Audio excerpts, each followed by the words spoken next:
Hello. Hey, how you doing? I'm well. How are you? Doing good. How's Moose? He's good. For the most part, he's good. Okay. We have some just, I feel like, behavioral things that I would like feedback on. Okay. I don't know that it'll take the full hour, but Sure. okay. So I guess the main thing is like he was very whiny. Like essentially every 2 hours, he'll start like whining Mm-hmm. to either, I mean, we assume it's out of boredom, but to like go out or for attention. And we feel like we kind of can tell when it's for bathroom versus like he was obsessed with the snow. So like he loved playing out in the snow. Okay, sure. But it's just like on this every 2 hours, he just starts whining and is very loud. And so I'm wondering, like, is that normal? Is there something we should be doing to curb that? Yeah, so not normal. At least, I mean, not on some kind of pattern. It's one thing like if my dogs ever whine, which is once in a blue moon, is because they got diarrhea. Hmm. Right. So I mean, it's communication, right? Yeah. But except for like they whine when I know when they whine or when they look anxious, it's diarrhea or they got to pee really bad. Yeah. So the every 2 hour thing, when you were potty training them, was that your pattern? Yeah. Right. And then what's your pattern now? We've been really trying to do it like basically my schedule is like he wakes us up around 8 a.m. to go out with the whining. Yeah. um, then he usually takes like an 11 a.m. poop. Okay. And then, it's like probably 3 to 4 more times after that, like 2 p.m., 5 p.m., 7 p.m., 9 p.m., something like that. So he's like on a 5 outing schedule. Okay. So, and are you guys still working from home? Yeah. Okay. Do you guys ever leave him? Um, we like leave him out in the main room and we go close the door. Does it Um, but count? but are you guys like leaving him alone completely? Rarely. Rarely. Okay. Because it's all those things put together. Is he's not outgrown that puppy schedule, which and also this is why I don't teach dogs or puppies to tell the owners when they got to go potty Mm, because now he's um, he's doing it because he wants to do something. mm-hmm, And I always put it on the human schedule, and people are mm-hmm. like, "Well, that's me. Once the dog's got to go," I'm like, "Well, then we end up with this." Right? So it can be corrected. Okay. So a couple of things would be I would put them on a adult dog schedule, which is potty before we go to work, potty after we get home from work, and then potty before bed. Okay. 3 times total. Mhm. Yep. Wow. Yeah. That would be life changing. Yeah. And that's the standard. Before work, after work, before bed. Oh, we take him out so often. It's like crazy. Yeah, because you're giving in to that his request, right?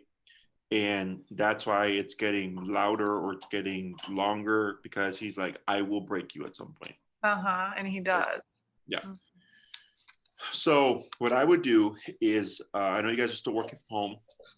The first thing I do is I just crate the dog 9 to 5. Okay. Wow. Because freedom is a part of that problem as well.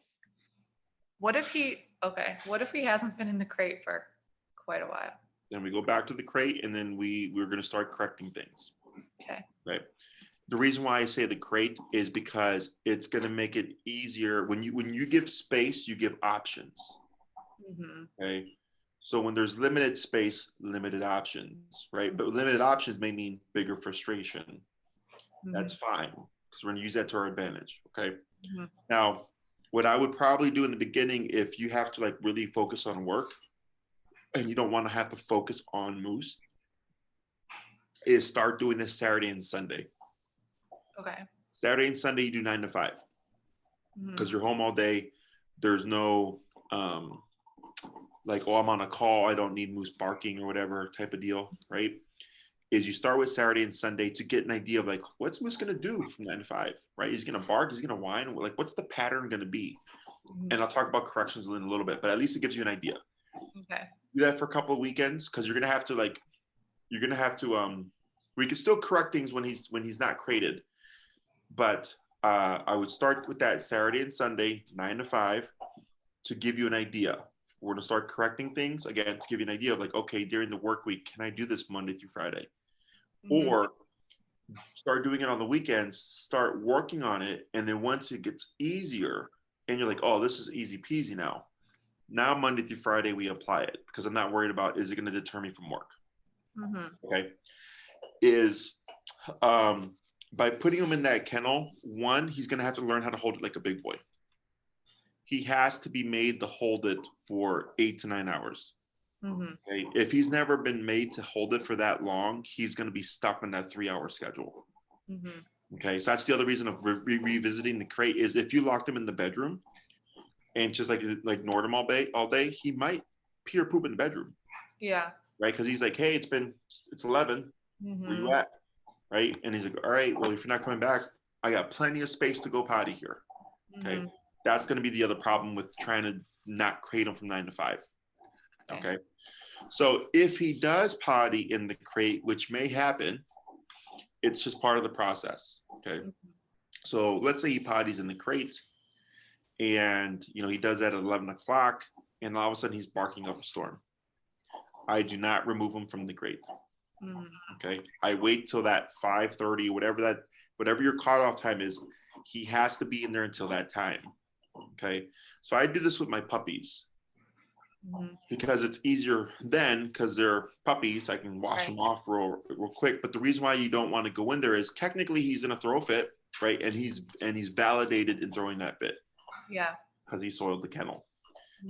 But the only way for him to learn, hey, I better not go in here, is he goes in the kennel and then realizes like, holy crap, I got to sit here next to it for 5 hours or whatever it is. Yeah. Right. So that's going to deter him. So the next day, when you put him in there from 9 to 5 and 11 comes around, he's going to be like, oh crap.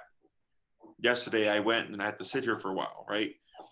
Maybe at 2 o'clock, he's like, okay, I can't hold it any longer.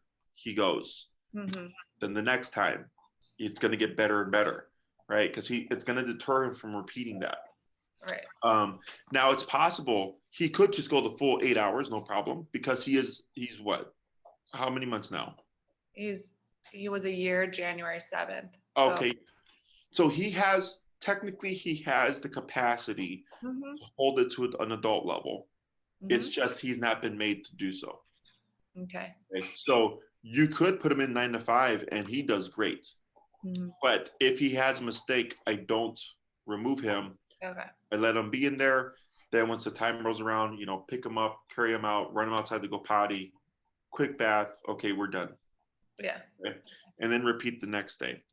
So that should be ideally a pretty quick turnaround for that part. Okay. The hard part's going to be the behavior in the kennel. Okay. So you have a couple of options here. I wouldn't go the ignoring route. Because if he's been whining and he's been rewarded for that, he's incentivized to keep it up or get louder. Yeah. So what I would do is you could keep the e-collar on him and correct them whenever, even for the tiniest little whimper, you would correct all that stuff. Because tiny whimpers become bigger whimpers, become barking. Okay.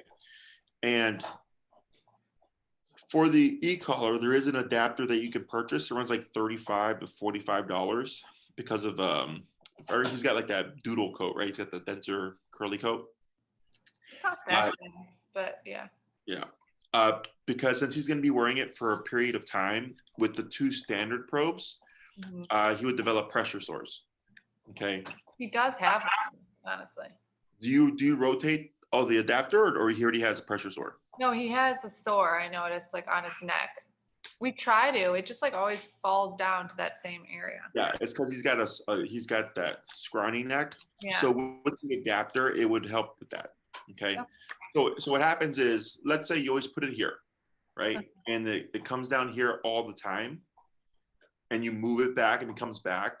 Since it keeps coming down, even if you move it and take it off and stuff, since it keeps coming to that resting spot, it's the same thing. Okay. It's what some people do is sometimes they always use the same spot, and by using the same spot consistently, the dog develops pressure sores, or they leave it on for too long and they forget. Right. So in your case, you're rotating it, it just keeps falling down to this part. So the comfort adapter is meant, one, for extended wear, and two, also to prevent pressure sores from happening. Okay. So like if you put it on him, you know, at 9 o'clock or whatever, whenever you're going to start your workday, you just have the remote immediately next to you, and just anytime he does something, you just correct him. Okay. Now, the hard part is going to be leaving him unattended for a period of time. Right. At some point, do you think you would go back to like actually going to work? Yeah, at some point. Okay. Yeah. So this is going to help with that, because let's say, you know, he's so used to being loose while you guys were working from home, and all of a sudden it's like, okay, Moose, we're going to leave now for 8 to 9 hours. It's going to be really hard for him. Right. So by starting, you've said that from the beginning. Yeah. We're just going back to that same answer, like just crate him 9 to 5. Okay. You know, because everybody that's on this whole work from home thing is like, but I'm home. I'm like, yeah, that's the problem. Right? So the dog never gets used to it. So by starting at least at this 9 to 5 thing, you're already prepping again for the future. Okay. So when would he eat lunch in that frame? Well, technically, how many meals does he get a day now? 3. And that's another thing I was wanting to bring up, is he is will do anything for food. The hungriest dog, scavenges in the street for like anything. So you can drop him down to 2 meals or even 1. It's personal preference, but he doesn't eat lunch. But he starts whining again for like food. You correct him. Because you think it's mean. Well, it's not mean. Yeah. So is he technically considered a puppy? Well, he's an adult. 1 year. He is an adult. The big boy. Okay. So dogs start treating their puppies as adults at 6 months. Oh, okay. This is why I start e-collar at 6 months. Right. Right, because Moose was 6 months or near 6 months when he started, because I was like, we can train him as an adult now. Yeah, okay. But at a year, he's technically considered an adult, like for humans and stuff. Okay. Wow. So I personally feed my dogs once a day. And my dogs are very food motivated.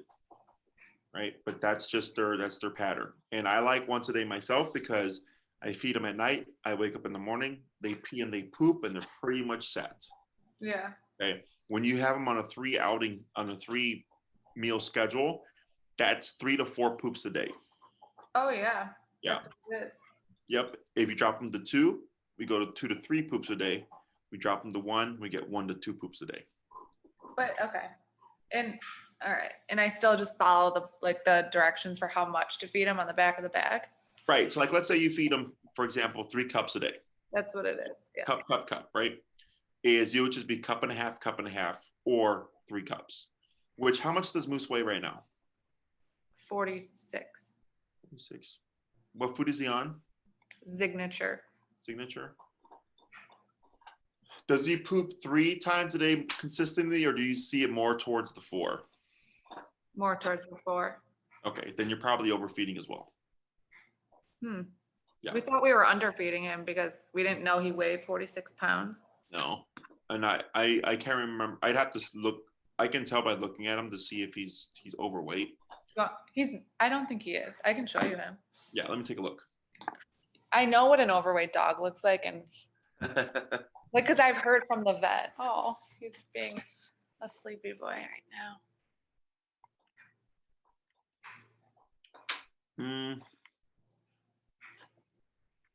Is there a way to get him to stand up so I can see him from the top? Moose, stand up, please. Moose.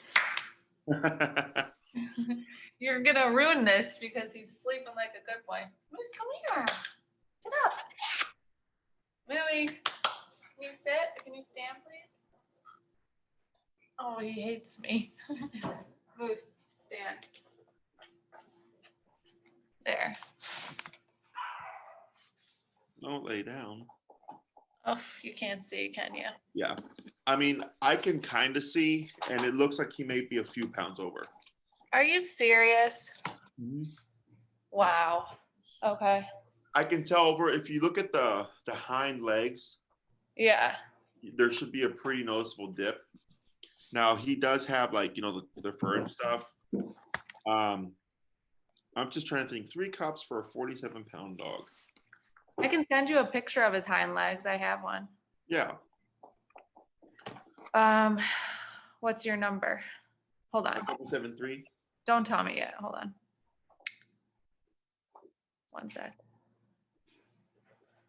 I did notice that he got bigger recently. I just thought he was growing.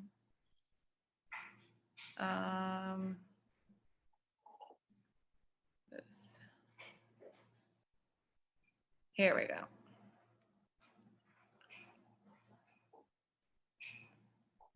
All right. Did you say 373?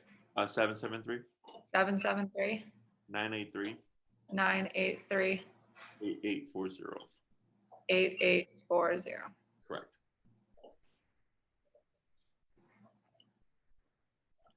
All right, sent. Let's take a look.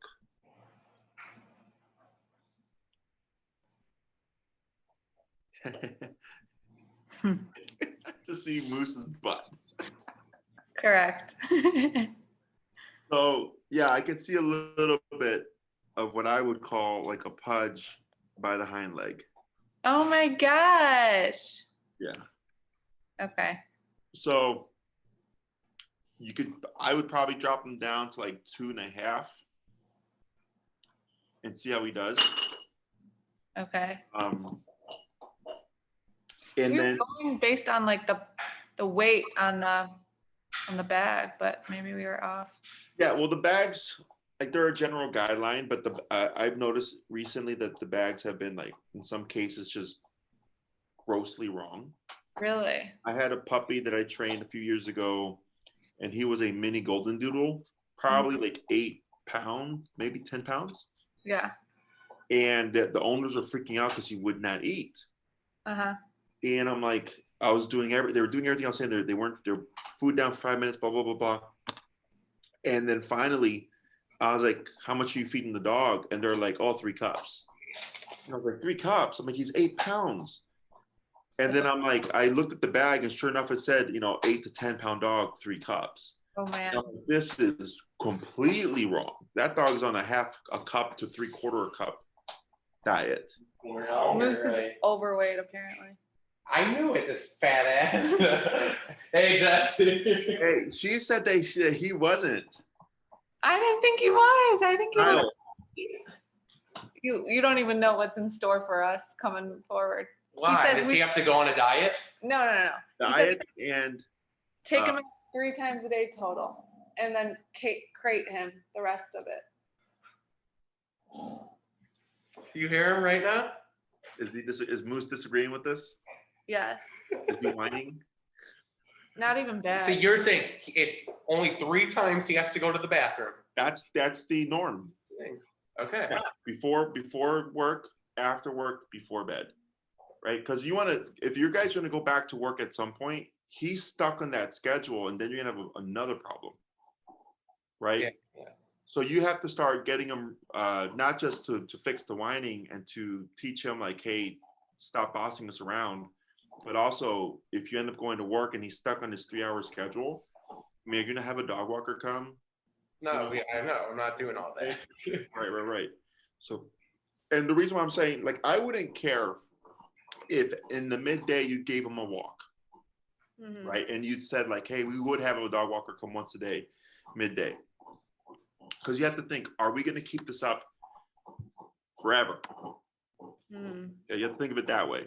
And if the answer is like no, if we did hire a dog walker, it wouldn't be forever once a day, right? Then you want to go to what would be forever, which is typically before work, after work, before bed. Now, once we get past because we have to like re-potty train him, right? Once he can hold it for a period of time, not potty, he's on that new schedule, which is a few months of training. When you leave, I don't care if he's left loose, right? As long as he's not destructive and as long as he doesn't potty in the home. But that's what you're prepping him for. Got it. Right. So we're just trying to break old habits of whining and crying to go out every 3 hours. And also putting him on that schedule that we would have in the future. And also something realistic that we'd keep on for the rest of his life. Now, if he's like 13 years old and he doesn't have bladder control anymore, that's a completely separate thing. Okay. This is Moose. He's just been put on a very it's a loose schedule. He could do whatever he wants. It's our fault. I'm like this. I know. He created a monster. We really did. He is a monster. Yeah. So I would start Saturday and Sunday first, right? See what he's like. You're gonna need a comfort adapter so you can correct him, because if he's whining and barking in the crate, like you can't have that if you're trying to transition on Monday through Friday while you're working. Like if you had a standalone house and you were leaving the house to go to work, it's a lot easier. Right. You can bark his ass off and no one's going to complain, right? Yeah. Plus you're not there because you're at work, and eventually he'd get over it. But because you are there and because you do live in a unit with other people around and stuff, you have to like ease him into it and then put him into it. Yeah. Okay. I'm trying to think here. So does that make sense in terms of like breaking the potty schedule and everything? Yeah, it does. Now, let's say for when he's not in the kennel, right, after hours, let's say you take him out at 5:30, but then at 8:30 he's crying because he's like, hey, I want to go out. It's been 3 hours, right? Did we ever talk about the bunker? Yeah, we did. Yeah, you could correct him with the bunker so that you're not always having to rely on that collar. And that was the other thing, is you could technically bonk the kennel as well to correct them so he doesn't have to wear the collar. Yeah. The only problem is if he doesn't see the bonker to the kennel as an aversive, right? Like some dogs, you'll bonk the kennel like, holy crap, right? And they'll stop. Yeah. Other dogs are like, whatever. I don't think he'll see it. Yeah. Yeah. So then it removes that as an option. Then you go to the remote. If you don't want to have to worry about, man, every time he barks, I have to correct him or whatever, they also make bark collars. So you would just put it on him when he's in the kennel and you would get an adapter for it. And when he barks, it just corrects him automatically. Not a bad idea. Yeah. And then what happens is with the presence of the collar, it just puts him in that mindset of like, oh, I can be corrected, and it just keeps them calm anyways. Yeah. And yeah, that makes sense. And when it comes to how long he would be in the crate before he can go to like him being loose, just one depends on how quickly does he adapt to the new schedule. Once you feel like he's adapted, I want to keep with it for a couple of months, right? Because you want to make sure that we not only start, like, it's not just like, oh, like he's doing great now, let's stop. Like, no, we have to make a new habit, right? And I would probably keep the crate up now through when you start working, right? See how he does. Give it a month or two after you start working, because now he's got to get used to you leaving. Right. Hours at a time. Then we move to, okay, how does Moose do when we leave him loose and we go? Yeah. Okay. Because typically for me, like let's say if it wasn't for this whole pandemic thing and everything, and you were going to work and all that stuff, it's the first year of the dog's life with you is created. So if you get a puppy at 2 months, up until a year and 2 months, they're created every time I leave to go to work. If I get a dog at 2 years, that first year until that dog is 3 years old, they're created when I'm gone. Yeah. Okay, because there's a lot of developmental stages for puppies, chewing stages and stuff. We don't want them to be destructive. If it's an adult dog, we don't want them to be destructive in because of stress, right? They go from home to rescue to your home. So usually like people go like mi casa, su casa, and then when they leave, the dog destroys the home. Yeah. The crate helps prevent that, so that for the first year, the dog's getting used to the schedule. Like, oh, Monday through Friday, you leave 9 to 5, but you always come back, and you do that for a year. And then after a year, I go, okay, now I can start letting you out or leaving you out while I'm gone because you've already had the routine for a year. Yeah. Question, like, doesn't it matter because our schedules are different than the normal people. Honestly, I'm usually home at least half the day, COVID or not, I will always be here. And her job honestly is changing for the most part to always be online. So there is a chance, we might always be home for like the majority of the day. For, forever, we'll call it. Is there, we should still just do the kennel, him in there all day, even if we're here? Because that's what gets tough. Yeah, I personally would. Okay. Because at some point you're going to leave your home. Yes. And Bruce is not going to come with you, and he's not going to be in daycare, and he's not going to be in boarding. Is he has to get used to being away from you, right?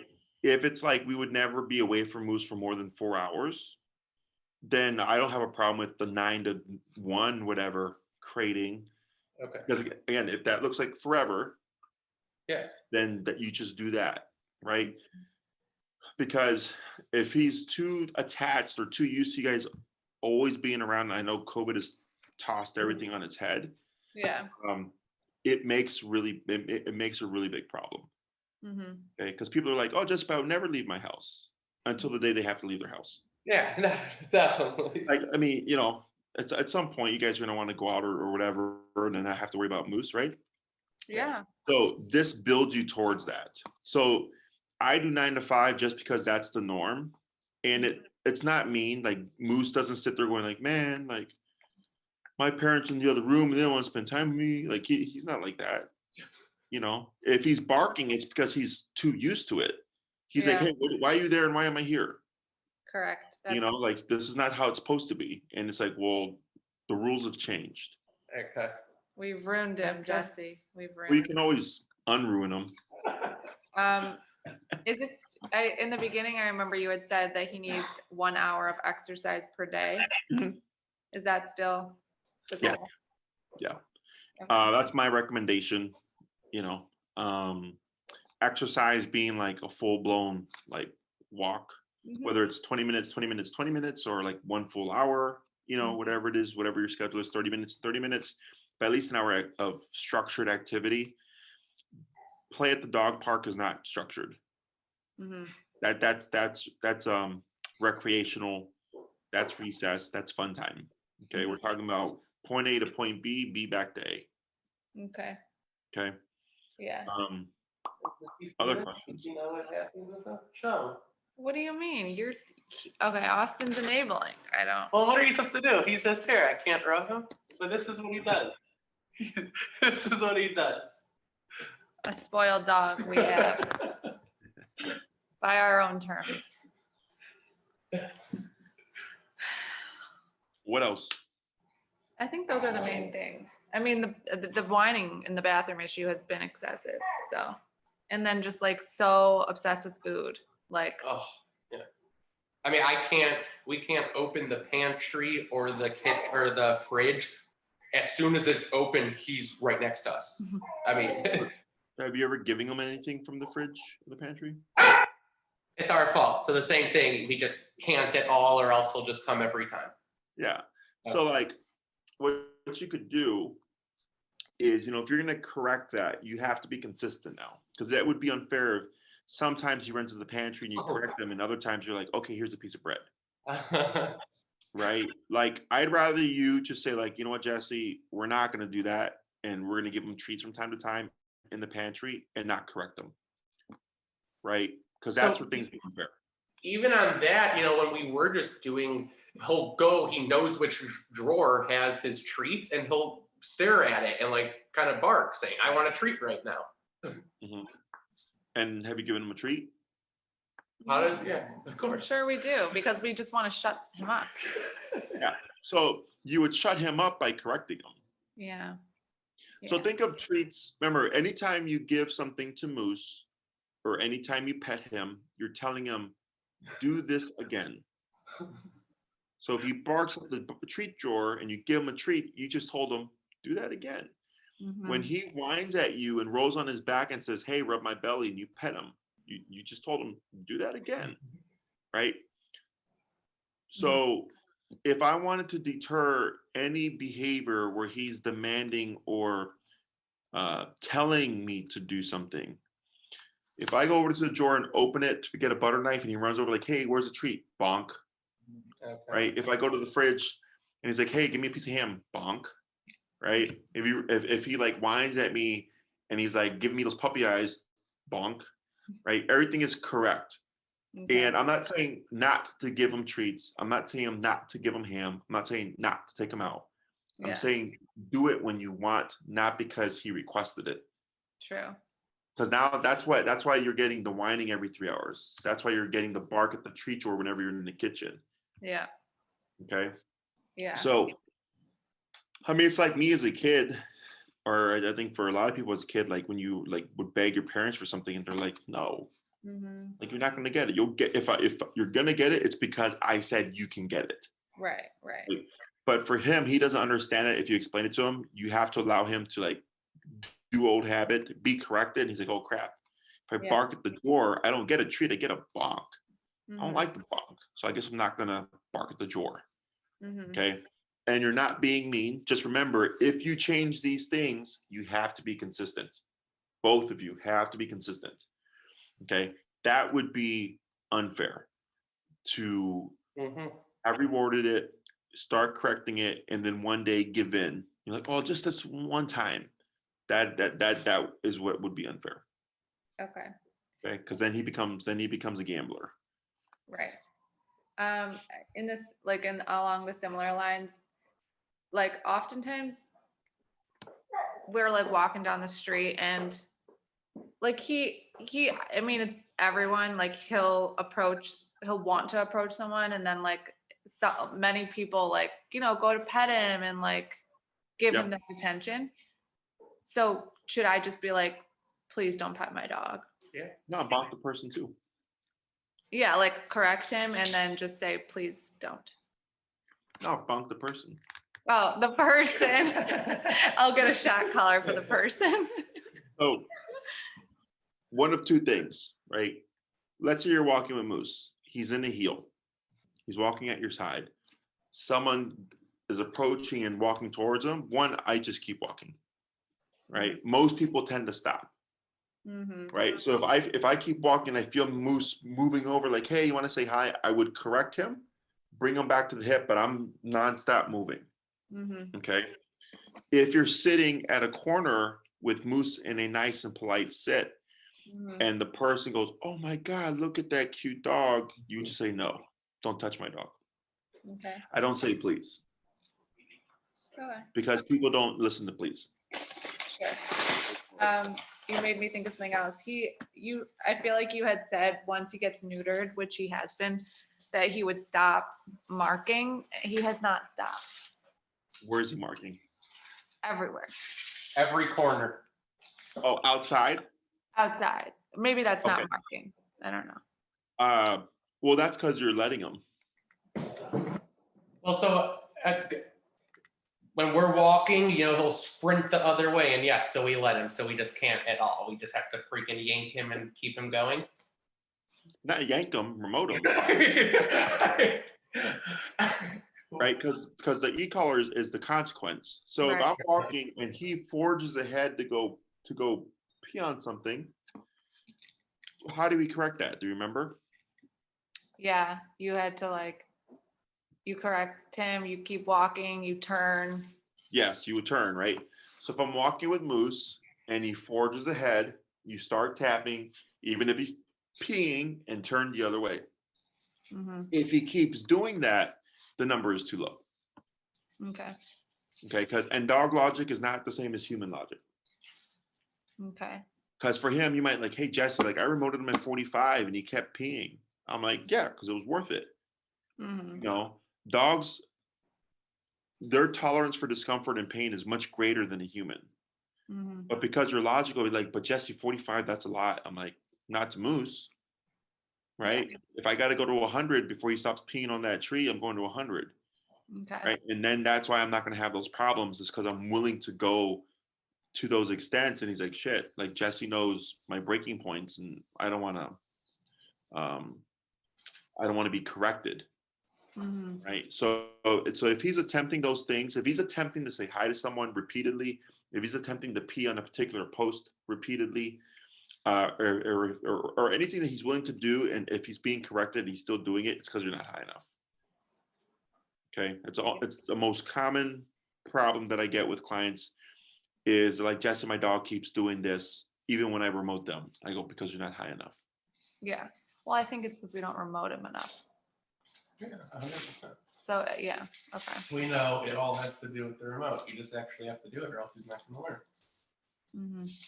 Yeah. The more, if you find yourself constantly, and at this point, at this time, you really shouldn't need to remote Moose. Okay. Like the remote, ideally, when practiced and taught and trained correctly, is not meant to be always used. Right. You're using it to teach them all the stuff, right? And then it's present in Right. case something happens. Right. So if you're like, no, we have to remote him and he's still pulling and he's still not sitting and stuff, then I go, either we didn't remote enough or we're not high enough. Okay. Okay. And then once you hit the appropriate number and you start revisiting everything, all of a sudden it's like, oh crap, Moose is way better now. And we only remote him once every few months. I go, that's more realistic. Okay. Okay. But if I hear someone saying like, oh yeah, this is a constant thing, then I know we're too low. We're too low doing something incorrect. It's something like that. Mhm. Okay. Other questions? Do you have any questions? So we answered how much food we're supposed to give, because 2.5 cups. 2.5 cups. okay, 2.5 cups. Okay, so that was what we were giving him. It was because it was like a 3/4 of a cup 3 times a day. Yeah. He said we can even go down to 2 times per day or 1 time per day. Yeah. Okay. Is he at 3 cups a day, or is he at 2.5? We upped him to 3, but like he was at. Literally, yeah. Since yesterday, he was at 2.5, and then we're like, oh my gosh, he's 46 pounds. Like, do we need to feed him more? And okay, because we are feeding him based on being 36 pounds. Because it looks like he's still hungry. Yes. Oh my God, he's hungry all the time. He's just got good food drive. That's all it is. I mean, it's our fault. He gets something. He's eating something constantly. It's our fault. You got to factor in like treats, right? You got to factor in treats. Anything else that he's ingesting, snaps or snacks or scraps or whatever. But also you have to factor in that the kibble is condensed, right? So like, let's say, for example, his serving a day would be 2 cups, right? But he's still hungry, so he's not full, right? He can eat more, but calorie wise, he got everything he needed for the day. Okay. Does that make sense? Yeah, it does. Yeah. So don't mistake him having good food drive as him being starving. Okay. Okay, that's two very different things. Yeah. But just like with people, like if we condition ourselves to eat a lot of food, when you start to like go on a diet and eat less, right, you feel hungry. Right. Right. It's the same thing until your body adapts and it's like, oh, because I'm not needing that full feeling anymore. Right. Same thing for the dog. Okay. Okay. A different question is, when he's in his crate, can we anything to put in there? Like, does he need like a toy? I mean, you could put like an antler or a bone, just something that he can't choke on. Yeah. If you want to put something in there to keep him preoccupied, I don't have a problem with it, but don't try to give him something in response, right? Because if he starts barking and you're like, oh, maybe he's bored, let me go throw a toy in there. Well, now you just learn, like, if I bark, you'll bring me something. Yeah. So if you're gonna put something in there, put it at the get-go. Mm-hmm. Okay.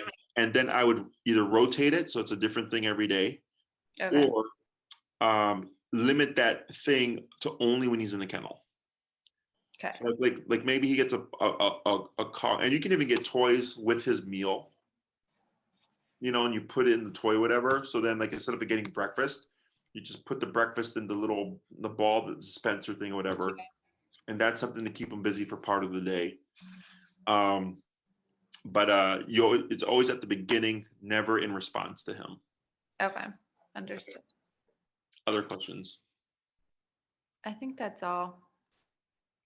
So I would give that stuff a try. Not going to be easy, right? Because he's used to life now. Yeah. But that's where corrections come into play. Mm-hmm. Like, I mean, when people bring their dogs to daycare for the first time, or we got a puppy that's here for a board and train and stuff, like, they come in being a brat, Mm-hmm. and we just correct them. And we're like, you're not going to do that here. You may do that at home, but you're not going to do it here. Right. And then within a couple of days, they're fine. They're just hanging out in the kennels. They're quiet. So right? when he's at your facility, he's in the kennel for most of the day. And he's fine. He's chill. Yeah. So he can do it. Yeah. But the thing is the relationship. Yeah. Right. Because as soon as he came here and he was kenneled and he got to play and he got to do all the stuff here, and kennel time is a part of the day, he was cool, chill. And I'm sure if he did whine or something, because I'm not always on the floor, it was corrected. Like, I mean, I'm in my office, but I can hear if there's a dog barking or whatever. So like today, I think we have like 25 to 30 dogs. It's quiet. Like, people come and train, they're like you would think there are no dogs here. I go, yeah, because we don't allow nonsense. Now they bark when they play, it happens. Right. But because we keep things so toned down, Yeah. it's not excessive barking. Uh-huh. And I got a new employee who just started working with us, and he said he did a interview, and the interview was they just put him in for a day of working at the daycare. And he's like, man, I walked in, 30 dogs barking nonstop all day, and like everybody with hackles up and like all this tension. He's like, and then I come here, it's fucking quiet. Well, yeah. I was like, that's what we do. Right. So, but that's associated to us. Uh-huh. We associate it to you. Okay. Okay. So you're not being mean. Do you hear that? Mm-hmm. It's really somebody that we have to worry about. Put a collar on him too. I'm thinking about it. All right. Well, thank you very much. This was helpful. You're welcome. And if anything pops up, just shoot me an email. Okay, well. Okay. Like, let's say you try to correct them in the kennel and it's not going well.